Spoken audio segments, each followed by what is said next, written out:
If you didn't already know, I've been making my way through the Mass Effect series.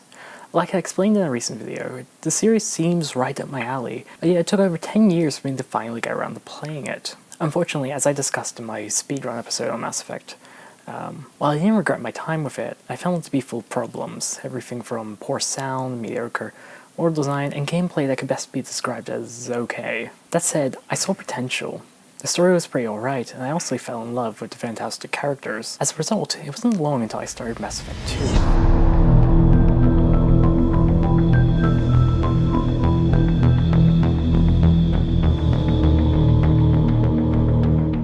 Some month after the events of the previous game, you're once again in the now more heroic space combat boots of Commander Shepard on a mission to destroy the last of the Geth, which goes well right up until the point that Normandy is destroyed and Shepard is killed. Right off the bat, I have to point out the sound design in this scene is infinitely better than the previous game. It knows when to use music and sound effects and when to shut up.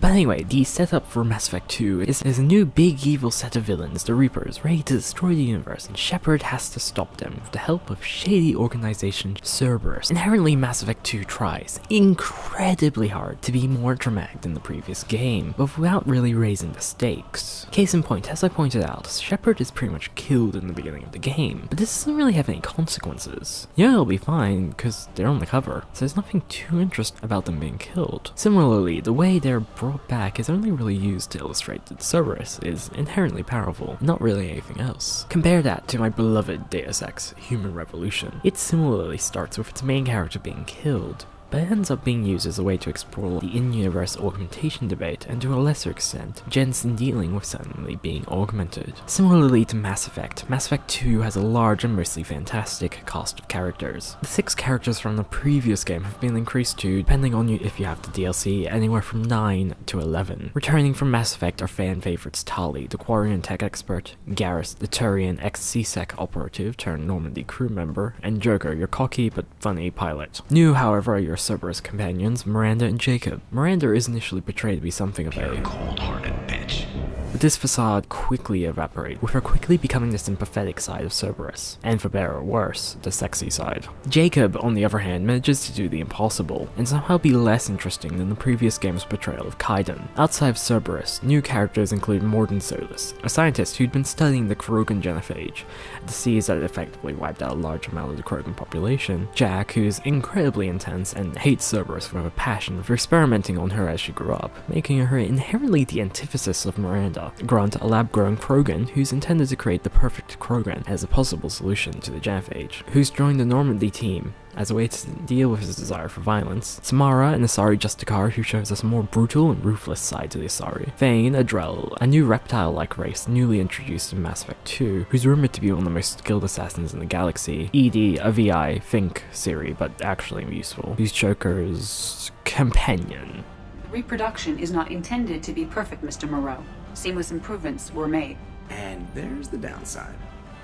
Yeah, companion. And Legion, who's probably the most interesting because he's a Geth, you know, those synthetic aliens you shot up in the last game. As a result, he basically lets the game explore the Geth in a different way than the bad guys. I mean, really, the game does take a lot of opportunity to explore races and characters in new and different ways, everything from Quarian politics, Asari brutality, and 2 different sides of growing up with Cerberus. And none of the characters' side missions were bad, with even Jacob's being more interesting than his character. Unfortunately, all these character side missions are tied to a kind of annoying loyalty system. The loyalty system is so borrowed from BioWare's previous game, Dragon Age Origins, in which there was a mechanic of loyalty from your companions. If you made in-universe decisions they liked, then their loyalty would increase, adding some dialogue options, choices in the game, and potentially allowing the warden to become romantically involved with them. True to the Mass Effect design goals, Mass Effect 2 took this mechanic and then simplified it. If you make choices your squad members like during their side quest, then their loyalty will level up, which only really affects the outcome of the endgame, something I'll get to in a moment. It doesn't affect things like this scene where Jack and Miranda fight over Cerberus, for instance. That's affected instead by Shepard's morality, Paragon or Renegade. Unless you went almost 100% Paragon the entire game, you have to make a choice between whether you like Jack or Miranda better. Like I'd mentioned before, loyalty mostly affects the endgame. I think it's a good concept, the idea that picking the right person for the job during the endgame could affect how it goes and who survives,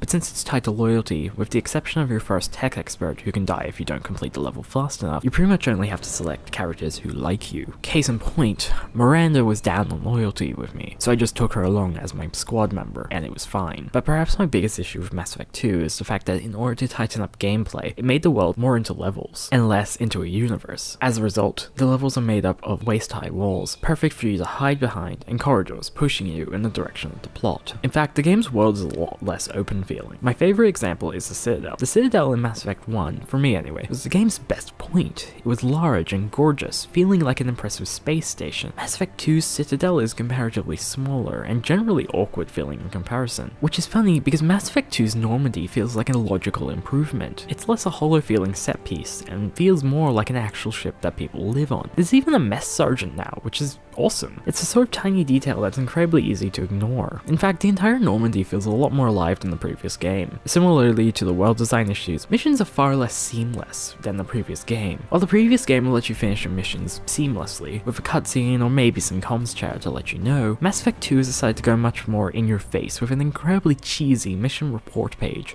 with some details of your mission. I'm not a big fan, to be honest. I'd rather the more open-ended feeling endings of the previous game. Mass Effect 2 also has some more technical gameplay issues. The typical PC keyboard has around 100 keys, and even something like a laptop has at least 50. In spite of this, Mass Effect 2 insists on using the spacebar for a lot of its interactions. Everything from opening doors, initiating hacking, getting into cover, and climbing or leaping over cover. As a result, basic movement is very awkward feeling, with points where you need to enter cover just to get up a ledge. In fact, a lot of the game feels awkwardly ported to the PC, from things like flying the Normandy through space on the map screen, which involves clicking in the general direction you want it to go, or the scroll bars that don't actually scroll with the scroll wheel. Graphically, Mass Effect 2 is noticeably better than its predecessor. Everything looks nicer with higher res textures, higher poly counts, and more visual effects. The UI is also mostly improved, but there is certain elements that I'm not super into. Things like Shepard's health and shield is bigger and centralized, which is useful, helps with visibility, but does inherently show you less information than the previous game, especially about your squad members. Audio-wise, as I mentioned earlier, I did find it was vastly improved. Everything is much nicer sounding from a sound effects point of view, and the audio engine is also newer and better, not hitting any noticeable limits while playing.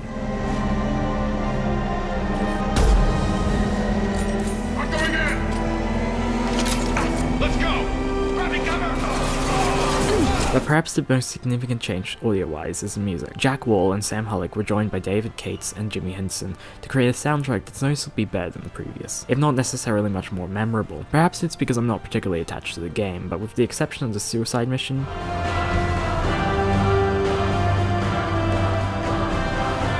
and the Illusive man theme,